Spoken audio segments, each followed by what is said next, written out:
দেখুন, বারবারই তৃণমূল একেবারে কেন্দ্রের যে কাছ থেকে যে বকেয়া তাই নিয়ে তীব্র আক্রমণ শানায়। এবার কেন্দ্রের কাছ থেকে কত বকেয়া রয়েছে, অর্থাৎ ৩,০০০ কোটি টাকা ১০০ দিনের প্রকল্পে, তাই নিয়ে রাজ্যসভায় কেন্দ্রের বক্তব্য হাতিয়ার করে আসরে নেমে পড়ল তৃণমূল। মোদী সরকারকে বাংলা বিরোধী বলে আক্রমণ শানালো তৃণমূল। সব রাজ্য কেন্দ্রশাসিত অঞ্চলের মধ্যে পশ্চিমবঙ্গের বকেয়া সব থেকে বেশি। অন্ধ্রপ্রদেশ, বিহার, উত্তরপ্রদেশের মতো রাজ্য টাকা পাচ্ছে, কিন্তু বাংলা বঞ্চিত। এই বঞ্চনার কথা বারবার তৃণমূল বলে। বিজেপির বিভাজন ও বিষাক্ত রাজনীতি প্রত্যাখ্যানের মাসুল দিতে হচ্ছে বাংলাকে। এটা শুধু আর্থিক বঞ্চনা নয়, যুক্তরাষ্ট্রীয় কাঠামোয় পরিকল্পিত আক্রমণ, কেন্দ্রের বাংলা বিরোধী এজেন্ডার প্রতিফলন।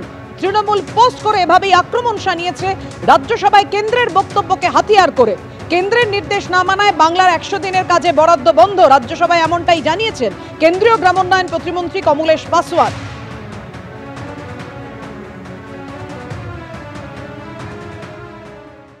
দেখুন, হাতিয়ার করে ময়দানে নেমে পড়ে কিংবা রাজ্যসভায় উচ্চস্বরে নিজেদের বক্তব্যকে উপস্থাপিত করলেই মিথ্যাটা সত্য হয়ে যেতে পারে না। কেন্দ্রীয় সরকারের অবস্থান অত্যন্ত স্পষ্ট, হিসাব দাও টাকা নাও। মুখ্যমন্ত্রী নেতৃত্বে 10 জনের প্রতিনিধি দল, সংসদের প্রতিনিধি দল, তারা প্রধানমন্ত্রীর সঙ্গে দেখা করেছিলেন, এ বিষয়ে আলোচনা হয়েছিল। বেরিয়েছে মুখ্যমন্ত্রী সাংবাদিকদের বলেছিলেন যে সচিব স্তরেই এই বিষয়টির সমাধান করবার জন্য বলে দিয়েছেন প্রধানমন্ত্রী। 3 সচিব রাজ্যের, 3 সচিব কেন্দ্রের, তাদের মধ্যে বৈঠক হবে।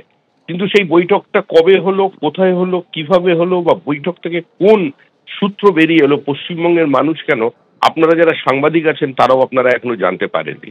কেন্দ্রের অবস্থান অত্যন্ত স্পষ্ট। আমরাও চাই পশ্চিমবঙ্গে 100 দিনের টাকা আসুক, এটা আমাদেরও দাবি।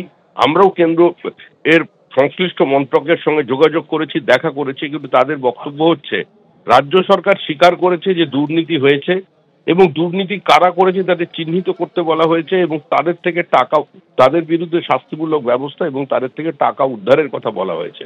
রাজ্য সরকার বলছে আমরা টাকা, যেটা দেখা যাচ্ছে দুর্নীতি হয়েছে বলা হয়েছে, সেই টাকাটা আমরা রাজ্যের তরফ থেকে দিয়ে দেবো।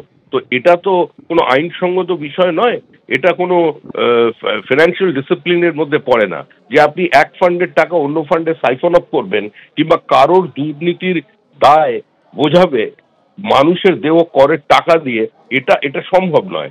এখন যেভাবে তারা মানুষের দেওয়া করের টাকা নিয়ে আজকে নিজেদের প্রাতিষ্ঠানিক লুটকে আড়াল করবার জন্য হাইকোর্ট থেকে সুপ্রিম কোর্টে বারবার দৌড়ে যাচ্ছেন এবং বারবার তিরস্কৃত হচ্ছেন এবং রায় যেটা আসছে সেটা সরকারের বিপক্ষে যাচ্ছে, এক্ষেত্রেও সেটা হবে।